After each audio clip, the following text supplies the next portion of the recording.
दोस्तों नमस्कार। दोस्तों, किसी ने उनकी आंखों से उभरे हुए संवादों को जान लिया, किसी ने माथे पर शिकन की चंद लकीरों के आसरे संवाद को समझ लिया, किसी ने खामोशी के साथ सिर्फ चेहरे की रंगत को जान लिया और उसके आसरे मान लिया कि नायक क्या कहना चाहता है, और किसी ने बालों की एक लट माथे पर उभरी तो उसे आने वाले वक्त में फैशन में तब्दील कर दिया।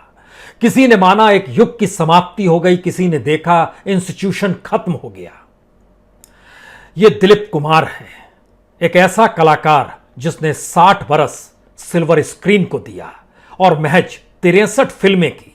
लेकिन इस 63 फिल्में के दौर में जो भी रंग हो सकते हैं, हर रंग को ना सिर्फ उसने जिया, जब जब सिल्वर स्क्रीन पर वह उभर कर आया तो देखने वाले को यही लगा कि जैसे वह भी ट्रेजेडी किंग हो गया है। देखने वाले ने महसूस किया हास्य व्यंग का पुट तो उसके भीतर भी है। देखने वाले ने महसूस किया उससे बड़ा प्रेमी तो कोई हो नहीं सकता है। और दिल टूटा जब सिल्वर स्क्रीन पर दिलीप कुमार का, तो देखने वाले को लगा जैसे उसके दिल के भीतर भी कुछ टूट गया है। यह कैसा सफर है, खास तौर से देवदास और मुगले आजम, यानी देवदास और सलीम को समझने के लिए उसकी जटिलताओं को और उस दौर में जो संवाद होते थे और उस संवाद को कहने के लिए उन चरित्रों के भीतर कोई नायक कैसे समा सकता है। शायद यह अपने तरह का एक अद्भुत रूप था जो भारतीय सिनेमा में ना तो उससे पहले कभी आया ना उसके बाद आ पाएगा। बेहद सादगी के साथ, बिना किसी मेहनत के लगता था यह शख्स स्क्रीन पर जो कह रहा है वह तो उसे ही कहना है। आपने कभी दिलीप कुमार को याद नहीं किया होगा देवदास देखते वक्त, जब चंद्रमुखी कहती है और मत पियो देवदास, इतनी ज्यादा बर्दाश्त ना कर पाओगे, और देवदास जवाब देता है कौन कमबख्त है जो बर्दाश्त करने के लिए पीता है, मैं तो पीता हूं कि बस सांस ले सकूं। और उसके बाद एक ढलाव आती है, एक पॉज आता है। उसके बाद वो कहते हैं और इस जगह से उठकर जाने की ताकत नहीं है ना, तभी तो यहां पड़ा रहता हूं। और इसके ठीक उलट देखिए मुगले आजम में सलीम, जो पूरी फिल्म सिर्फ डायलॉग के आसरे, और डायलॉग उस समय जो बोले जाते थे वो तेज बोले जाते थे। पृथ्वीराज कपूर के सामने दिलीप कुमार, और दिलीप कुमार सलीम की भूमिका में, और बहुत साफगोई के साथ जब वो कहते हैं शहंशाह बाप का भेष बदल कर आया है। इतनी खामोशी से कहे गए ये शब्द क्या आपको सिल्वर स्क्रीन पर किसी नायक द्वारा किसी भी संवाद को कहते वक्त आपने महसूस किया होगा? क्योंकि सिनेमा के इतिहास में आज भी एक मंजर कायम है देवदास का और मुगले आजम का। मुगले आजम दरअसल मोहब्बत, तंज, नफरत, गुरूर, दरअसल इन सब को मिलाइए तो एक ऐसी पोशीदा तस्वीर उभर कर आएगी जो संवादों की नायाब नक्काशी में सबसे ज्यादा नुमाया होती है, जिसके मायने हमेशा जहन में अपना असर बनाए रखते हैं। और शायद इसीलिए उन 63 फिल्मों को जब हम याद करते हैं तो दिलीप कुमार हमारे जहन में कुछ इस तरीके से कौंधने लगता है जैसे अभी की तो बात है। लेकिन सवाल है दिलीप कुमार के उन आयामों को समझने की। दिलीप कुमार सिर्फ एक अदाकार नहीं थे। पेशावर से मुंबई तक की यात्रा, ये आपने तमाम जगहों पर इस सफर को समझा होगा, पकड़ा होगा। लेकिन जरा कोशिश कीजिए इस बात को समझने की। 1999 देश के प्रधानमंत्री अटल बिहारी वाजपेयी, और वाजपेयी करगिल की घटनाओं को लेकर टेलीफोन लगाते हैं उस वक्त नवाज शरीफ को, और नवाज शरीफ से सीधे कहते हैं हमें आपसे बड़ी महत्वपूर्ण बात कहनी है। और जब नवाज शरीफ टेलीफोन पर आते हैं तो वाजपेयी साहब कहते हैं एक तरफ तो आप लाहौर में हमारा गर्मजोशी से स्वागत करते हैं, लेकिन दूसरी तरफ आपकी फौज करगिल में हमारी जमीन पर कब्जा कर रही है। और नवाज शरीफ कहते हैं मुझे इसका कोई इल्म नहीं है, मुझे आप थोड़ा वक्त दीजिए, मैं अपने सेनाध्यक्ष जनरल मुशर्रफ से बात करता हूं, उसके तुरंत बाद फोन करता हूं। और अटल बिहारी वाजपेयी कहते हैं जरा सा रुक जाइए, मेरे बगल में एक शख्स बैठा हुआ है, यह शख्स हमारी बातों को सुन रहा है, वो आपसे कुछ कहना चाहता है। वो क्या कहता है, दरअसल ये पूरा हिस्सा दर्ज किया गया है। पाकिस्तान के पूर्व विदेश मंत्री हुआ करते हैं खुर्शीद महमूद कुसैरी साहब, उनकी एक आत्मकथा है neither a hawk nor a dove. और उसमें उन्होंने संवाद को लिखा है कि टेलीफोन पर उस वक्त दिलीप कुमार साहब आते हैं और नवाज शरीफ उस आवाज को सुनते हैं तो शायद उनके कानों में यह कौंध जाता है कि अच्छा, ये आवाज शायद भारतीय उपमहाद्वीप में कोई ऐसा शख्स नहीं होगा, जब दिलीप कुमार बोलें तो वो आवाज उसने ना सुनी होगी, उसकी पीढ़ियों ने सुनी है। और पाकिस्तान के फिल्मी प्रेमियों के दिलों पर भी तो ये राज करने वाली आवाज दिलीप कुमार की ही है। और दिलीप कुमार उस वक्त नवाज शरीफ से बहुत साफ गोई के साथ कहते हैं, मियां साहब, हमें आपसे ये उम्मीद ना थी।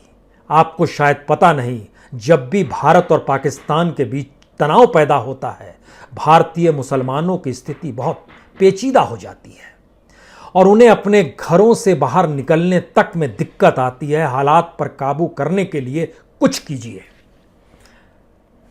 अब आप कल्पना कीजिए, दिलीप कुमार नवाज शरीफ से बात कर रहे हैं और जिक्र करगिल के मद्देनजर है और उसके अक्स तले जिन संवाद को, वो लिखित संवाद नहीं है, किसी फिल्म का डायलॉग नहीं है, लेकिन हकीकत बयां करता है भारत के भीतर जो हिंदू मुस्लिम के जो कंट्रडिक्शंस को सियासी तौर पर फैलाया पनपाया जाता है, उन एस्पेक्ट्स को उसको खुले तौर पर नवाज शरीफ को वो सुना देते हैं। दरअसल यह तो सियासी कहानी है, लेकिन इस कहानी के कई पन्नों को पलटिएगा तो आपके जहन में तुरंत मधुबाला आ जाएगी। मधुबाला, इस नाम का जिक्र इसलिए जरूरत करने की है क्योंकि मधुबाला के साथ बहुत फिल्मों में दिलीप साहब ने काम नहीं किया। नरगिस के साथ 7 फिल्मों में काम जरूर किया, लेकिन जो उनकी अपनी आत्मकथा है दिलीप कुमार की, the substance and the shadow, इस किताब में उन्होंने खुले तौर पर मधुबाला के साथ अपने रिश्तों को लेकर लिखा। दिलीप कुमार ने स्वीकारा कि मधुबाला की तरफ वो आकर्षित थे, एक कलाकार के रूप में भी और एक औरत के रूप में भी। इस आत्मकथा के भीतर बहुत साफ तौर पर वो मधुबाला के बारे में लिखते हैं, मधुबाला बहुत ही जीवंत और फुर्तीली महिला थी, जिनमें मुझ जैसे शर्मीले और संकोची शख्स से संवाद स्थापित करने में कोई दिक्कत नहीं होती थी।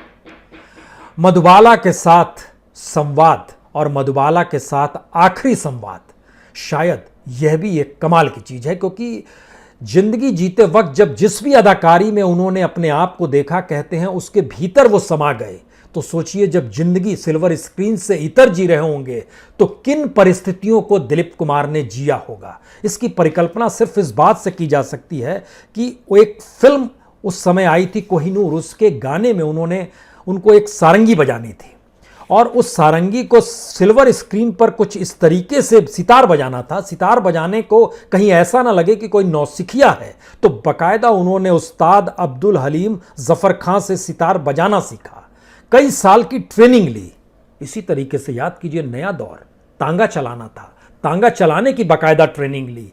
इस सिनेमाई स्क्रीन का जिक्र इसलिए क्योंकि हकीकत की जिंदगी में जब उनको इश्क मधुबाला से हुआ और मधुबाला के साथ जो उनका अनबन था, संवाद था, इसको बहुत कम लोग जानते होंगे कि सिल्वर स्क्रीन पर जिस वक्त सबसे शानदार दृश्य मुगले आजम का फिल्माया जा रहा था, उस समय दिलीप कुमार और मधुबाला के दोनों के रिश्ते जो थे, संवाद भी नहीं था दोनों के भीतर, एक ऐसी अनबन थी।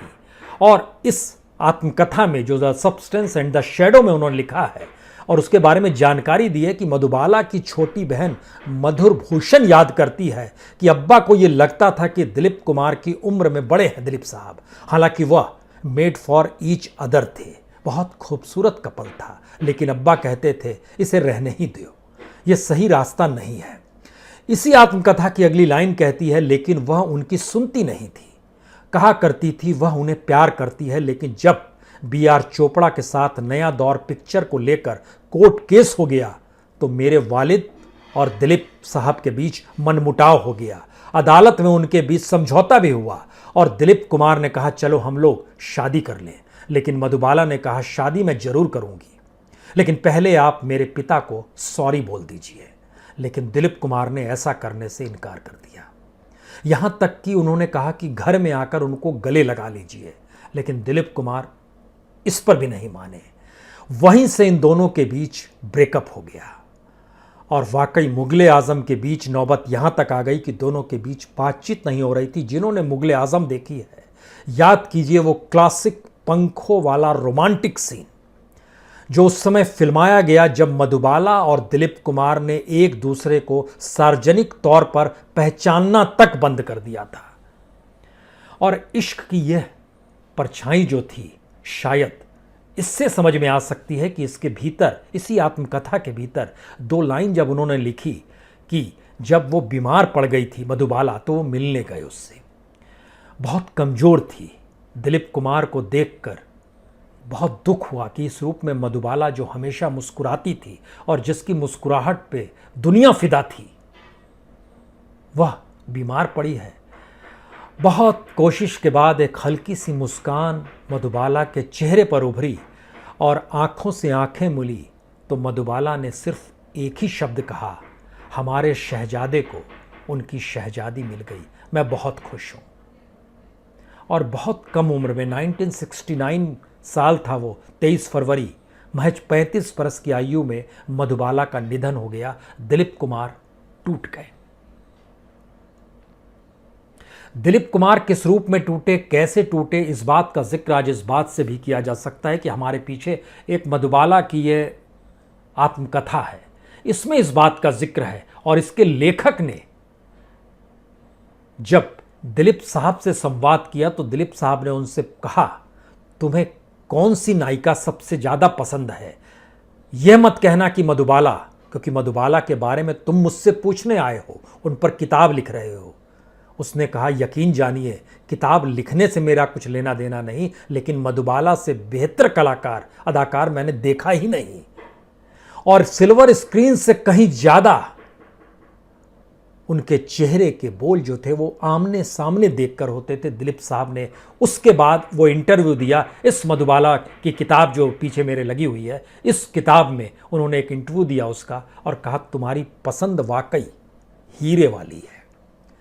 दिलीप साहब का जिक्र जब हम आपसे कर रहे हैं तो हमारे जहन में कई सवाल इसलिए लगातार गूंजते हैं क्योंकि बॉम्बे का शेरिफ भी उन्हें बनाया गया था और जिस समय फिल्म क्रांति की शूटिंग हो रही थी उस समय शरद पवार और रजनी पटेल उनके पास पहुंचे थे और उन्होंने बम्बई का शरीफ होने के लिए उनसे आग्रह किया था, जो नकारते थे। वह हमारी खुद की एक मुलाकात उनसे ऐसे वक्त हुई जिस वक्त वो दिल्ली आए थे और उस वक्त लालू यादव से वो मिल रहे थे। आप कहेंगे लालू यादव से मिलने के लिए? लालू यादव के यहाँ से फ़ोन आया। ये जिक्र हम आपसे कर रहे हैं 97-98 का, जहाँ तक हमें याद आ रहा है। लालू यादव दिल्ली में थे या ये उसके बाद की परिस्थिति है, लेकिन जिस वक्त लालू यादव के यहाँ से फ़ोन आया कि आइए एक इंटरव्यू देना चाहते हैं लालू यादव, पत्रकारों से बातचीत करेंगे और दिलीप साहब भी वहाँ मौजूद होंगे, तो हमने तुरंत कैमरामैन से कहा, चले चलो। और उस वक्त लालू यादव बात कर रहे थे, उनके बगल में दिलीप साहब बैठे हुए थे, सफ़ेद पैंट सफ़ेद कमीज पहने हुए, और जिक्र निकल पड़ा बाबरी मस्जिद का। लालू यादव ने कहा, उस वक्त मुझे पता नहीं था कि दिलीप साहब के भीतर 1992 में क्या बेचैनी रही होगी, लेकिन उनका फ़ोन मुंबई से मेरे पास आया था। और दिलीप साहब ने उसके बाद कहा, यकीनन चंद लोगों को जो मैंने फ़ोन किया उसमें पहला फ़ोन लालू यादव को ही किया था। इसलिए जब आप वक्त के पहिए को घुमाइएगा तो आपको याद आएगा अयोध्या आंदोलन, उसमें रथ यात्रा का निकलना, लालू यादव द्वारा आडवाणी जी को गिरफ्तार करना और लालू यादव की पहचान राष्ट्रीय अंतर्राष्ट्रीय तौर पर कैसी हो गई। और हर कोई जब असुरक्षित महसूस कर रहा था, जिसका जिक्र नवाज शरीफ से संवाद के भीतर में दिलीप साहब ने किया कि जब कुछ भी ऐसा होता है, तनाव होता है, तो भारत के भीतर मुसलमानों की क्या स्थिति होती है, शायद इसी खौफ के साथ उन्होंने टेलीफोन किया था लालू यादव को। इस बात का उन्होंने जिक्र किया। और उसके बाद जो छिटपुट उनसे संवाद हुआ उस जगह पर जहां कई पत्रकारों की मौजूदगी थी, लालू यादव का घर था, वहां पर मौजूदगी के भीतर हम लोग संवाद कर रहे थे। और उस संवाद के साथ उन्होंने दो बातों का जिक्र बड़े शानदार तरीके से किया। उन्होंने कहा कि हिंदुस्तान की रगों में जो ताना बाना जो सामाजिक तौर पर बुना हुआ है, उसको भारतीय सिनेमा ने बाखूबी जिया है और हम चाहते हैं कि आने वाले वक्त में भी इसे बाखूबी सिनेमाई पर्दे पर उकेरा जाए। क्योंकि सिनेमा से ज्यादा सशक्त माध्यम कुछ भी नहीं होता। और दूसरी बात उन्होंने कही थी कि मुंबई के भीतर जो कुछ हुआ, क्योंकि उस दौर में मुंबई में जो कुछ हुआ था उससे पूरी बॉलीवुड हिल गई थी, पूरा देश हिल गया था, चाहे वो 93 का ब्लास्ट हो, चाहे 92 के बाद की परिस्थितियां हो। उसके बाद उन्होंने कहा कि देश के भीतर किसी भी प्रांत में ऐसी स्थिति ना आए, इसके लिए कम से कम सियासत छोड़ देनी चाहिए। कमाल के अल्फाज थे वो। और जब इनसे जिक्र आपसे कर रहे हैं सियासी तौर पर, तो सवाल है कि एक ऐसा शख्स जिसके माथे पर वी बनाते हुए बाल जो नजर आते थे तो देश का क्रेज बन जाता था वह। और दिलीप कुमार की जीवनी लिखने वाले मेघनाथ देसाई ने भी लिखा है कि हम उनके बालों, कपड़ों, डायलॉग, मैनरिज्म की नकल किया करते थे, उनके चरित्रों को आत्मसात करने की कोशिश करते थे जिन्हें उन्होंने पर्दे पर निभाया है। और जिस तरीके से तमाम फिल्मों के भीतर उन्होंने अपनी जिंदगी को जिया, कहा उन्हें वाकई सम्मान से नवाजा भी गया। सम्मानों की फेरिस्त भी बड़ी लंबी है। 91 में उनको पद्म भूषण दिया गया, 2016 में उनको सबसे बड़ा नागरिक सम्मान पद्म विभूषण से सम्मानित किया गया, फाल्के पुरस्कार तो 95 में ही दे दिया गया था। 97 में पाकिस्तान की सरकार ने भी अपने यहाँ का सबसे बड़ा नागरिक सम्मान निशाने इम्तियाज से भी उन्हें सम्मानित किया। लेकिन सवाल इसके आगे का है।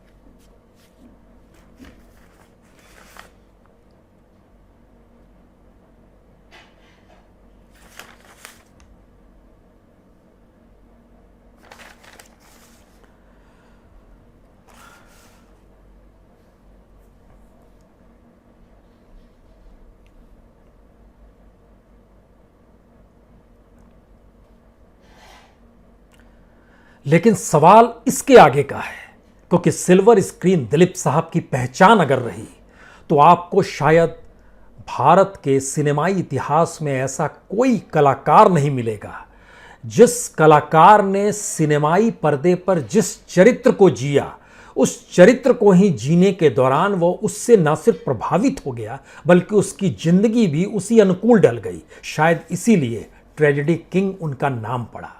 ट्रेजेडी किंग क्योंकि दिल के टूटने की व्यथा और उसके अभिनय को बिल्कुल वास्तविक तौर पर पर्दे पर उकेर देना, इससे उनकी जिंदगी के भीतर में जो निराशा का भाव था, कई फिल्मों में एक के बाद एक उन्होंने मौत को वास्तविक तौर पर जीने का प्रयास किया, यानी देखने वाले को लगे कि उसकी मौत हो गई है। और दर्शक जब निकलता था तो झरझर आंसू बहते थे, दिल टूटा हुआ लगता था, उसे लगता था उसने भी बहुत कुछ खो दिया है। और शायद इसी चित्रण की वास्तविकता को दिखाने के लिए जब वो पूरी जान लगा देते तो डिप्रेशन के भी शिकार हुए। लंदन डॉक्टरों ने कहा जाइए घूम के आइए, लौटिएगा तो कुछ कॉमेडी वाले रोल कीजिएगा। उसके बाद एक ऐसी स्थिति आई, कोहिनूर, आजाद, राम और श्याम, कमाल की कॉमेडी। और इस कॉमेडी के समानांतर एक फिल्म आई सागीना महतो। और कहते हैं कि सिल्वर स्क्रीन पर चाहे ये फिल्म नहीं चली, लेकिन इसने बीज डाले थे पहली बार इस देश के भीतर में उस ग्रामीण विद्रोह के जिसका पुट लोगों ने नक्सलवाद के तौर पर देश में देखा। ठीक ये वैसी ही फिल्म थी जैसे नया दौर ने आधुनिकता का बोध और ग्रामीण जीवन के भीतर की उपलब्धियों को जताने की कोशिश की थी। सागीना महतो कमोवेश इसके ठीक उलट अधिकारों को लेकर संघर्ष करते हुए एक नायक की कहानी थी। लेकिन कहते हैं इन्होंने राजनीति को समझने की दिशा में दिलीप कुमार को इसी वक्त ढकेला। और सियासी तौर पर इस देश के भीतर में जो भी सियासत होती रही, उस सियासत के ताने बाने को दिलीप साहब ने उस दौर में देखा, समझा, परखा जिस दौर ने इस देश के भीतर में इमरजेंसी थोपी, जिस दौर में अयोध्या को लेकर आंदोलन शुरू हुआ, जिस दौर ने मंडल कमंडल के बीच को लेकर सियासत की एक मोटी लकीर खींची। हर परिस्थिति को लेकर उनसे संवाद बनाने वाले, बहुत कम बोलने वाले दिलीप कुमार जब अपने लोगों के साथ बैठते तो इस बात का जिक्र जरूर किया करते थे। इस बात का जिक्र इसलिए भी क्योंकि एक आखिरी बात आपसे हम कहें, 1992 6 दिसंबर उसके बाद नागपुर में 7 दिसंबर को वहां के एक मोहल्ले मोमिनपुरा में गोली चली थी, जिसमें 11 लोगों की मौत हो गई थी। हम खुद नागपुर में रिपोर्टिंग किया करते थे और जब हम उस मोहल्ले में पहुंचे तो वहां के लोगों ने बताया कि दरअसल एक मुशायरा 12 दिसंबर को होने वाला है, जिसमें दिलीप साहब आएंगे, लेकिन अब मैसेज आया है कि देश की जो परिस्थिति है उसमें वह नागपुर नहीं आ पाएंगे। इसके लिए उन्होंने क्षमा मांगी है। लेकिन इस देश के हालात को लेकर उन्होंने जो पत्र भेजा, उस पत्र को उस वक्त हमने वहां के अखबार लोकमत समाचार में जरूर छापा था और इसकी रिपोर्टिंग भी की थी, जिसका एक एक शब्द इस बात की गवाही देता था कि दरअसल भारत के भीतर सामाजिक तौर पर जो जुड़ाव हिंदू मुसलमान के भीतर शुरू से रहा है, उस जुड़ाव की लकीरों को मिटाने के लिए सियासत ने जो बड़े बड़ी लकीरें खींचनी शुरू की, उसने इस देश के सामाजिक ताने बाने को तोड़ दिया है। और डर यही लगता है कि आने वाले वक्त में कहीं सिल्वर स्क्रीन पर ऐसी फिल्में ना बनने लगे, क्योंकि सिनेमा का प्रभाव लोगों के जहन में कहीं गहरा होता है। शायद इसीलिए एक ऐसे कलाकार का ना होना जिसने युगों युगों से भारत की सियासत को देखा, सिल्वर स्क्रीन की टेक्नोलॉजी को समझा, हर उस अदाकार की भूमिका को लेते हुए उस चरित्र को सिल्वर स्क्रीन पर उभारा, उकेरा और जिया, जिससे लोग प्रभावित होते हैं, वह शख्स हमारे बीच अब नहीं है। दिलीप कुमार। और दिलीप कुमार को नाम देविका रानी ने दिया था। 3 नाम निकल कर आए थे। उस समय के हिंदी के बड़े कवि थे नरेंद्र शर्मा, उन्होंने 3 नाम सुझाए थे देविका रानी के कहने पर, जहांगीर, वासुदेव और दिलीप कुमार, और यूसुफ खान ने अपना नाम दिलीप कुमार चुना। बाकी इतिहास है। बहुत बहुत शुक्रिया, बहुत बहुत शुक्रिया।